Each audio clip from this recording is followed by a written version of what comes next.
everybody! Today I have the true story of the Three Little Pigs. If you remember yesterday we read the Three Little Pigs where we heard the story about the big bad wolf going to find the three little pigs. The first one made his house of straw, the second one made his house of sticks, and the third one made his house of bricks. And the big bad wolf was able to blow down the straw house and the stick house, but when he got to the brick house he couldn't blow it down, and he climbed up on the roof and into the chimney, and then he burnt himself in the pot of water and ran away. So let's read this story and see what it has to say, what the wolf has to say. So the true story of the Three Little Pigs. Everybody knows the story of the Three Little Pigs, or at least they think they do. But I'll let you in on a little secret. Nobody knows the real story, because nobody has ever heard my side of the story. I'm the wolf, Alexander T. Wolf. You can call me Al. I don't know how this whole big bad wolf thing got started, but it's all wrong. Maybe it's because of our diet. Hey, it's not my fault wolves eat cute little animals like bunnies and sheep and pigs. That's just the way we are. If cheeseburgers were cute, folks would probably think you were big and bad too. So there's the big bad wolf. He's the one telling the story, his side of the story. But like I was saying, the whole big bad wolf thing is all wrong. The real story is about a sneeze and a cup of sugar. This is the real story.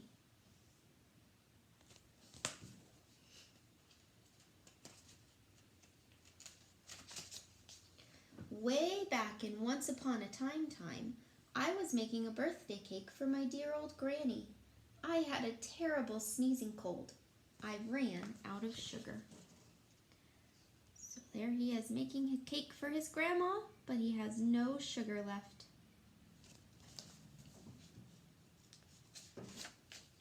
So I walked down the street to ask my neighbor for a cup of sugar. Now, this neighbor was a pig, but he wasn't too bright either. He had built his whole house out of straw. Can you believe it? I mean, who in his right mind would build a house of straw? So there's the wolf walking to pig number one.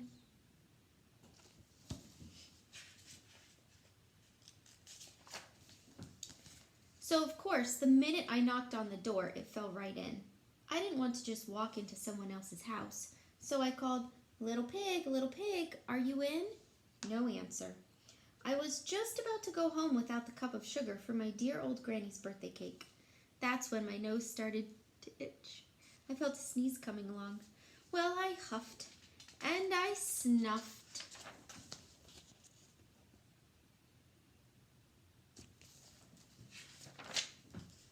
And I sneezed a great sneeze. Ha-choo!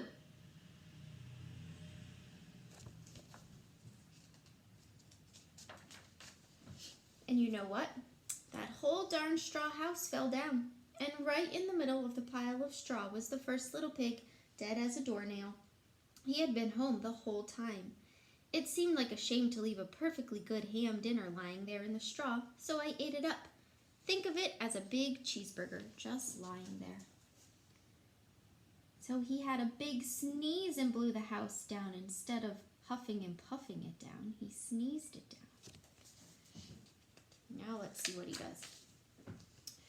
I was feeling a little better, but I still didn't have my cup of sugar, so I went to the next neighbor's house. This neighbor was the first little pig's brother. He was a little smarter, but not much. He had built his house of sticks. I rang the bell on the stick house. Nobody answered. I called, Mr. Pig, are you in?"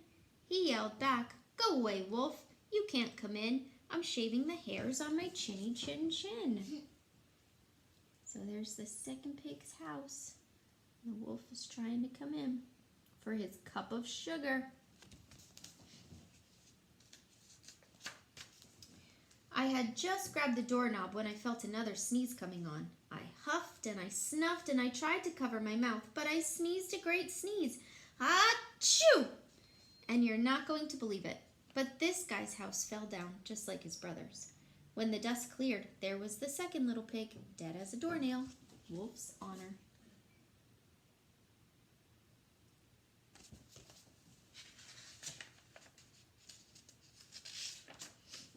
Now, you know food will spoil if you just leave it out in the open. So I did the only thing there was to do. I had dinner again. Think of it as a second helping. I was getting awfully full, but my cold was feeling a little better. And I still didn't have that cup of sugar for my dear old Granny's birthday cake.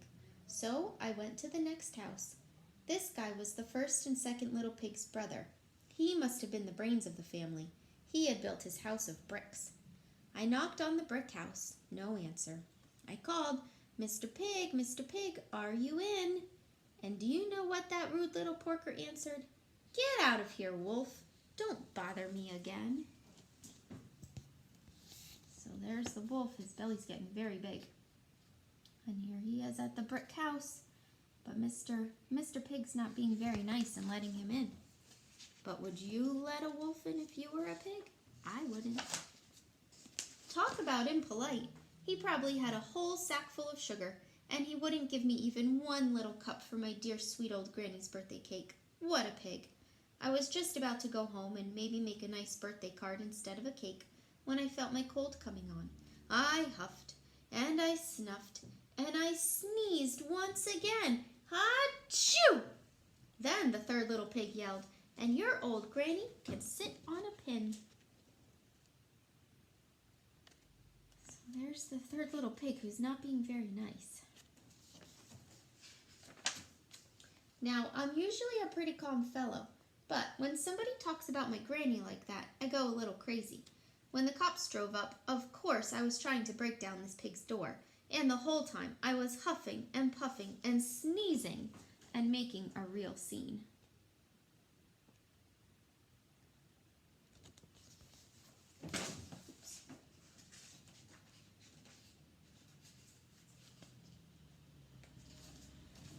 The rest, as they say, is history.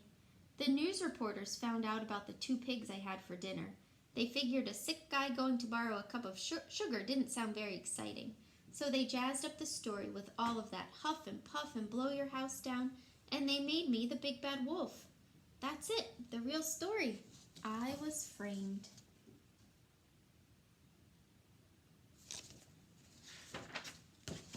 But maybe you could loan me a cup of sugar. The end.